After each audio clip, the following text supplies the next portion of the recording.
अगर आप खेती करते हो, हर साल खाद अच्छे से डालते हो, पानी अच्छे से देते हो, लेकिन फिर भी उत्पादन सही नहीं आ रहा, तो हो सकता है कि आपकी मिट्टी या पानी में ही समस्या हो। भारत में लगभग 70% किसान सॉइल और वाटर टेस्ट के बिना ही खेती करते हैं। उसी वजह से कई बार फसल में ग्रोथ अच्छे से नहीं होता और पोषण अच्छे से नहीं मिलता। दोस्तों, आज इस वीडियो में मैं आपको बताऊंगा कि पानी और मिट्टी का टेस्ट क्यों इतना ज्यादा जरूरी है, मिट्टी और सॉइल टेस्ट को कैसे किया जाए। तो इस वीडियो को एंड तक देखें और इस चैनल को सब्सक्राइब जरूर करें। सबसे पहले बात करते हैं मिट्टी की। हर खेत की मिट्टी अलग होती है, कहीं नाइट्रोजन कम या कहीं फास्फोरस कम या कहीं पोटाश कम। लेकिन ज्यादातर किसान बिना जांच किए ही डीएपी, यूरिया और पोटाश डाल देते हैं। इससे दो नुकसान हो सकते हैं। नुकसान नंबर 1, फसल में पोषण नहीं मिलता, और नुकसान नंबर 2, फसल में बेकार में ही ज्यादातर खाद बर्बाद हो जाती है।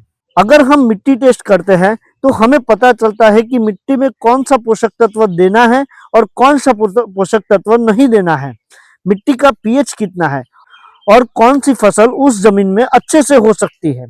सॉइल और वाटर टेस्ट एक ऐसी चीज है जो किसान हर साल करवा ले तो किसान की आमदनी ज्यादा होगी और खर्चा कम आएगा।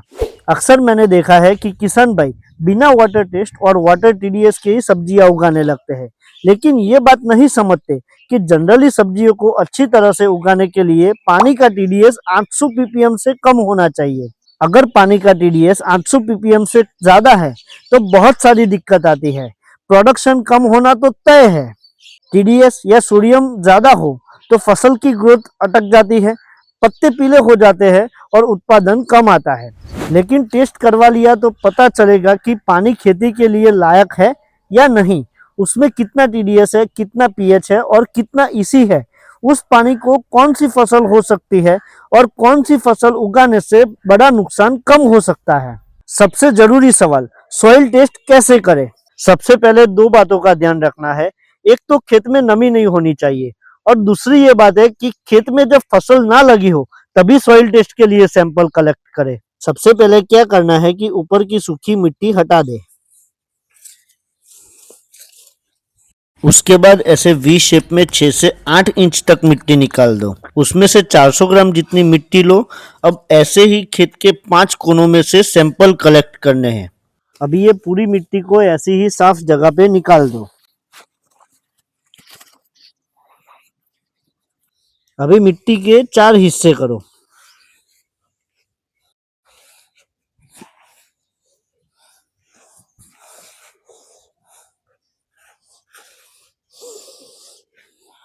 अभी इसमें से 2 हिस्से को हटा दो।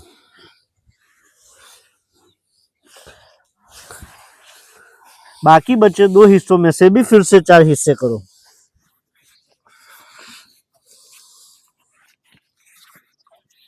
अभी 2 हिस्सों को हटा के 2 हिस्सों को जोड़ के उसमें से आधी यानी कि 500 ग्राम जितनी मिट्टी को ले लेना है।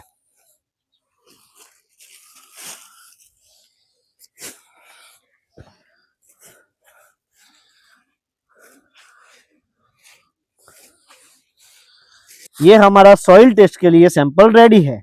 इस सैंपल को कृषि विज्ञान केंद्र या सरकारी सॉइल टेस्ट लैब में भिजवा दो।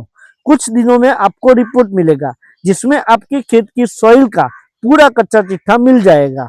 और वाटर टेस्ट के लिए कुछ नहीं करना है। आपको अपने पानी को बोरवेल से या कुएं से, जहां से भी आपका पानी आता हो, वहां से ऐसे 1 लीटर की बोतल में भर देना है और इस बोतल को कृषि विज्ञान केंद्र या एग्रीकल्चर लैब में वाटर टेस्टिंग के लिए भेजना है। और वहां से रिपोर्ट में आपको पता चलेगा कि कौन सी फसल उस पानी में उगाने के लिए बेहतर रहेगी। अगर किसान नियमित रूप से हर साल मिट्टी और पानी का टेस्ट करवाए तो बहुत फायदा हो सकता है। जैसे कि सही मात्रा में खाद डाल सकते हैं, खेती की लागत को कम कर सकते हैं, उत्पादन बढ़ा सकते हैं, मिट्टी लंबे समय तक उपजाऊ रहती है। तो दोस्तों, अगर आप चाहते हो कि आपकी खेती का खर्च कम हो और आपकी आमदनी बढ़े तो मिट्टी या वाटर टेस्ट जरूर करवाएं। अगर आपको ये जानकारी अच्छी लगी हो तो इस वीडियो को लाइक करें और चैनल को सब्सक्राइब करना ना भूलें।